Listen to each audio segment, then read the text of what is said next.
Welcome to this episode of the WorkXO Culture Chat podcast, where we explore the intersection of workplace culture and the future of work. We feature progressive leaders who intentionally manage their cultures so that you might also experience the power of doing the same. Thanks for listening and enjoy.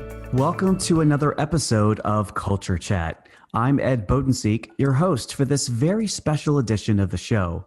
And that's because we're going to stretch some definitions today, and we're going to do it with a very special guest. Now, before we get started, regular listeners to Culture Chat, they know Charlie Judy, the founder of WorkXO. He usually hosts. I've just joined WorkXO as managing director in the U.S. market, but that's not why I'm excited to host this edition of Culture Chat. You see, over the past few years, we've seen an accelerated sprint toward becoming more experiential. But among the companies paying closest attention, well, they've kind of been at it far longer. And it's no coincidence they're the brands and the cultures that people crave. So with that, we know the world is changing. We know that expectations as consumers, business partners, and certainly as employees continue to change. So with all that in mind and how it's all converging in powerful ways, I'd like to introduce today's guest. She's someone who spotted this trend long ago and is now written a book about it. And I think it just nails what's happening, and I can't wait to get into it some more. She is Mona Amadeo. I hope, Mona, I'm saying that right. You're doing a great job. Yeah, Amadeo, that's correct. It is, some people pronounce it Amadeo, but the Italian pronunciation is Amadeo, which is the one I prefer. Thank you. Oh, sure. Well, Mona, welcome, and I'll let you introduce yourself. Who is Mona Amadeo? Well, Mona Amadeo is a entrepreneur, business owner, and a person who believes very much in the power of purpose to help organizations create what I call brands that matter to customers, brands that matter to employees, and brands that matter to the world. So I own a company here in Pensacola, Florida, ID Group. We are a brand transformation firm, and we practice something called branding from the core, which is the focus of the book that you are so kind to help me share with your listeners.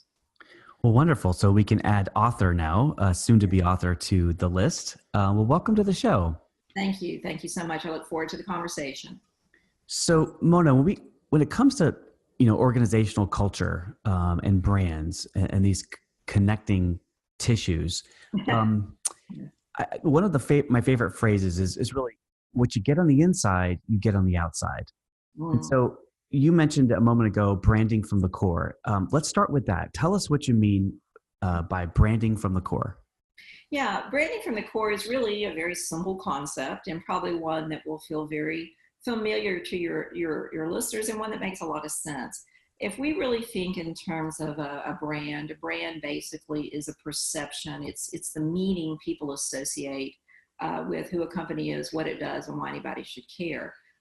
Branding from the core focuses on helping organizations connect people both inside and outside of the organization around core values, core beliefs, and the core purpose of the organization. It is the emotional glue, if you will, that holds an organization together and creates connections, meaningful and authentic connections with people that are important to the success of the organization. As you and I both know, those are two groups of people.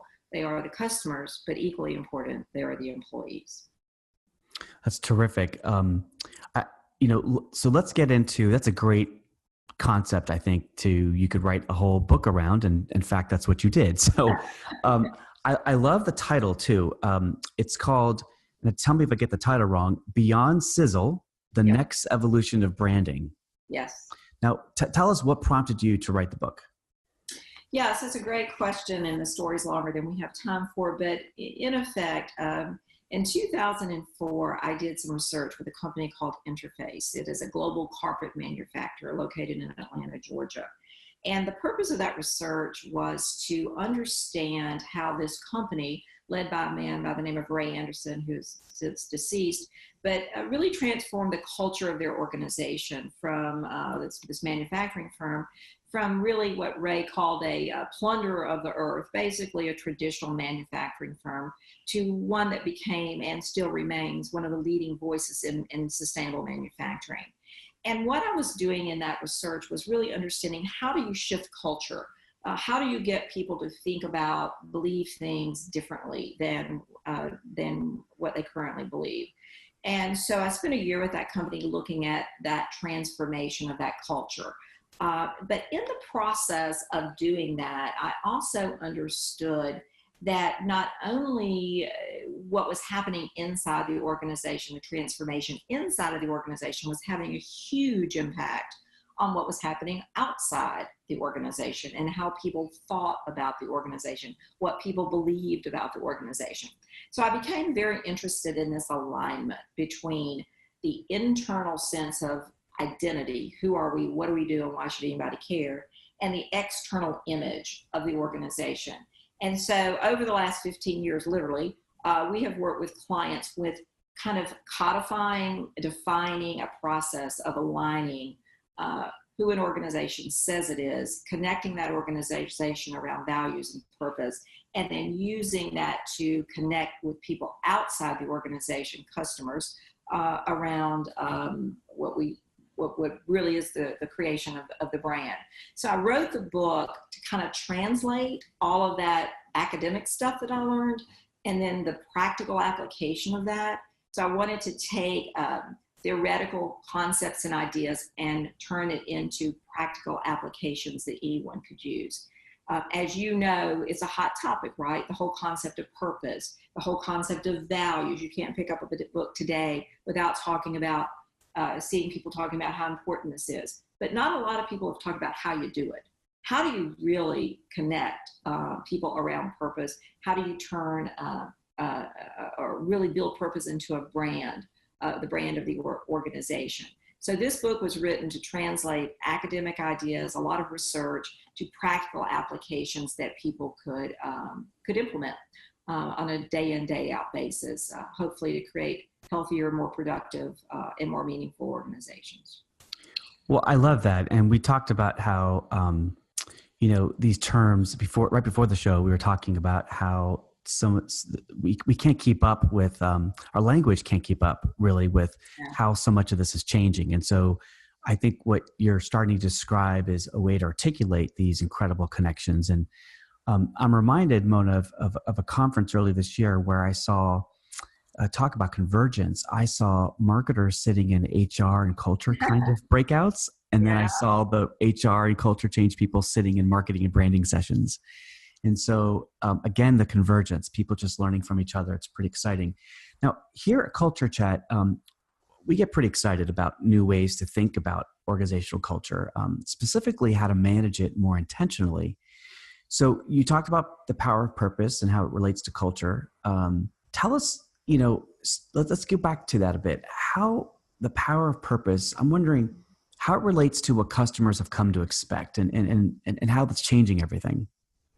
Yeah, I mean, I think there's so many disruptors going on right now. In the old days of when, branding really kind of found its legs, during the golden age of advertising, where we really were putting the sizzle out there and we sold to people based on, the latest, greatest products and, how you could be prettier, faster, quicker, more manly if you use this product or that product. The Mad Men era. Yeah, the Mad Men era, exactly.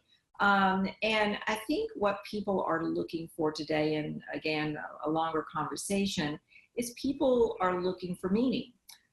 We live in a pretty disconnected world where, we're kind of spun off in a whole bunch of different places, and we're looking for places where we believe that we make a difference. We're looking for impact. And I think that this concept of purpose has kind of been the gathering, the word, if you will. How do we build purpose in organizations? How do we build things? How do we really connect people around something greater than not just making a product? Why are we here? What are we doing? So I think the world, the marketplace, I know the marketplace wants to be connected with companies that stand for something and stand behind what they stand for. They're not interested in the spin. Frankly, there's so much commoditization in the marketplace today. Why should I pick you over someone else? Well, a lot of it has to do with the values we share. A lot of it has to do with the way that we interact with the world. And so we all want to be connected with people who kind of are like us and share the values that we share.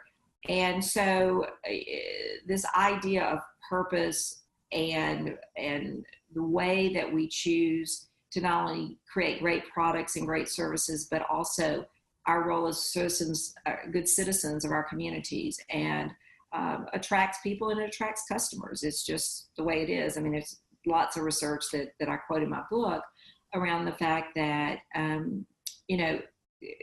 people are increasingly not just looking to companies to solve the functional values, but they want to be involved with companies that are doing good things in the world. I mean, needless to say, you can look at Patagonia, you can look at the Interface, you can look at Seventh Generation, you can look at all these companies that are building corporate responsibility into the core of who they are and what they do. So I think that this idea of purpose and this idea of engaging people both inside and outside the organization it's not something that's a passing fancy. I just think the people that get it and get on board are going to be the companies that succeed. The people who don't are going to find themselves left in the dust.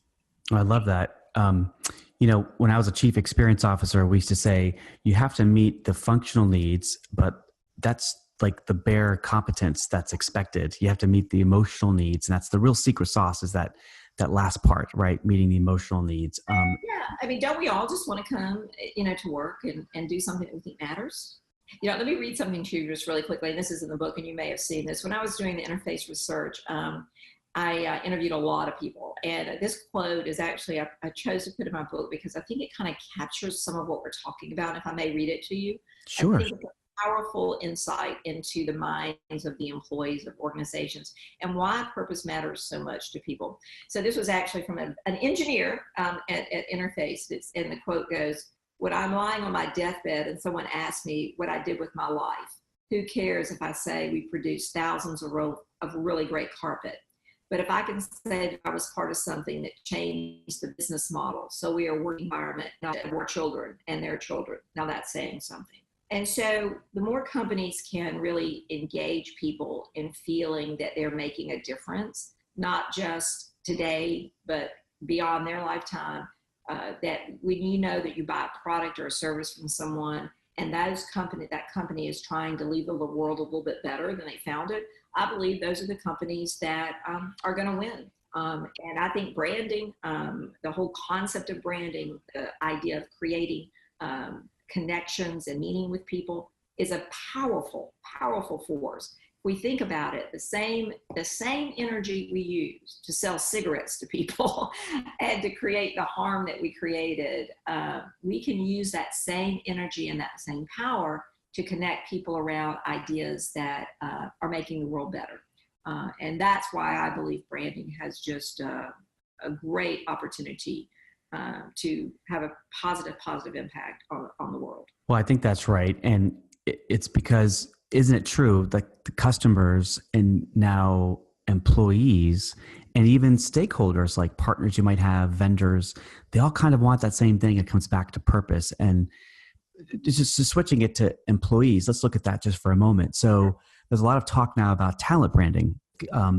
Jody Ordiani and others writing about this. You're getting at this. I mean, and much like what we saw in Total Alignment, right, with Edgar Papke's book, you're talking about this just in a new way. And that, I think, is what's exciting, is that we're stretching the definition of brand deliberately, almost to the breaking point, or enlarging it, I think. And that applies to employees, right? They certainly want the same thing from organizations, don't they? Yeah, I mean, I think when we look at it, we're always studying, how do we create more engagement, among employees? How do we attract the best and the brightest? How do we retain the best and the brightest people. And, I have a branding firm here in Pensacola. We have, 10 people. It's a boutique firm. But people who work here are very talented. They're very capable. They can work anywhere they would choose to work. They work here because, we say we are in the business of helping create brands that matter, right, to customers, employees in the world. And these people who are here believe that what we are doing is making a bigger impact on our community by impacting and helping organizations figure out this whole idea of purpose and passion around making a difference and making money. Of course, I'm sounding like the 60s child that I am right now, but the reality is we don't have to choose between doing the right thing and also making and being a profitable business. In fact, I would offer that organizations who choose this approach, who really anchor their companies in this idea of purpose and values and are more innovative, they engage people more highly, and I think are producing a different level of engagement with their employees. And to your point, I think you already know this, that's what this generation is looking for. Mm-hmm. They're not coming to work with people just to make money. They really want to bring their values to work. They want to be able to live the values that they believe in. And organizations that are able to give them that opportunity to be authentically a place where they can live out the things they believe in are going to and are attracting a different level of people. Just love how you put that. And, you could say that you've come up with a name for your next book, which is The False Choice, right? Just kind of Yeah, it is a false choice. People do that. We either have to be, let's don't be too granola, let's not really live and talk about the values we believe in and why we're here and what we're doing. It's just too, right? But people do put this false choice out there between purpose and performance, between purpose and profit. And I think it's that integration between purpose, performance, and profit that offers a tremendous potential for companies. So while it sounds like what we're talking about may be, quote, what do they call it, the soft side of management? In Mm-hmm. fact, it is the central strategic imperative of management today. Yeah, that's right. That we deal with this, and that we engage it. And I think the people, we already see it. It's not like we're talking about something that's not already happening. We know it's happening. That's right. The question is, how do we perpetuate this? How do we create systems and processes that will allow companies to have these conversations and really engage all of their stakeholders in the conversations that we're talking about here? They're very important. I think that's right. And, the soft stuff is the hard stuff, as they say. Yeah. Yeah. So I have two more questions for you to close it out. One question I want to make sure I ask you is, we're building on the work of others, right, with this. And you talk in the book about how this new form of branding, I think you put it stands on the shoulders of giants. Yeah. Which ones can we thank for how we should now be thinking about these critical connections? Yeah, and I'm probably going to name some people that some people may not be familiar with. A lot of these people come from the world of academics and research, but they are the ones who laid the foundation. You mentioned it, this integration between the world of marketing, the world of HR, the world of ethics. So what we're talking about in the next evolution of branding is truly bringing all of these these great thinkers together to say, what if we didn't separate all this stuff out, but what if we integrated it? What would we have? And that's the result of what we have here in the book, which is this branding from the core approach. But some people that this book is dedicated to, Mary Jo Hatch, who is a professor emeritus from the University of Virginia. She wrote something called Taking the Brand Initiative. She was one of the really early thinkers that looked at this total integration of all of these lines of practice that typically, you know, the marketing department lives over here, the HR department lives over here, the branding people are over here, you know, everything was so siloed. And she was one of the first people to say, no, that's not how we need to look at it. We need to look at it as more integration, because really we're all talking about the same thing. We're just using different language. So she was one of the first to really bring all of that together. Another person that I just find amazing is Jez Frampton. He was a former CEO of Interbrand, an amazing thinker around some of the things you and I are talking about here. The concept of purpose, why purpose is important in driving brands. Just a big thinker in that.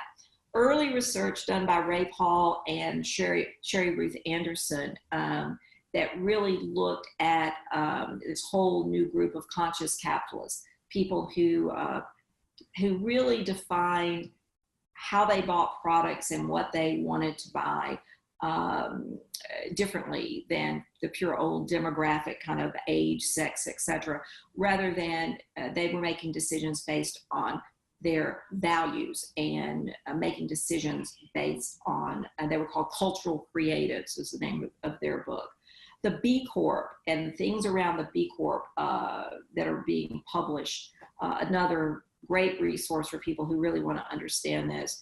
And then, of course, Conscious Capitalism is, you know, John Mackey's book is another one that kind of speaks to these bigger ideas. So those are just a couple of, there's lots and lots of other people doing great work. And I guess that's what I wanted to say is, while I've brought together some of this thinking, it's really more of a synthesis of ideas that I've brought together. So I think my contribution hopefully is to bring together various ideas of some really great thinkers to help people apply some of the thoughts that have been out there probably for, you know, at least 4 or 5 years.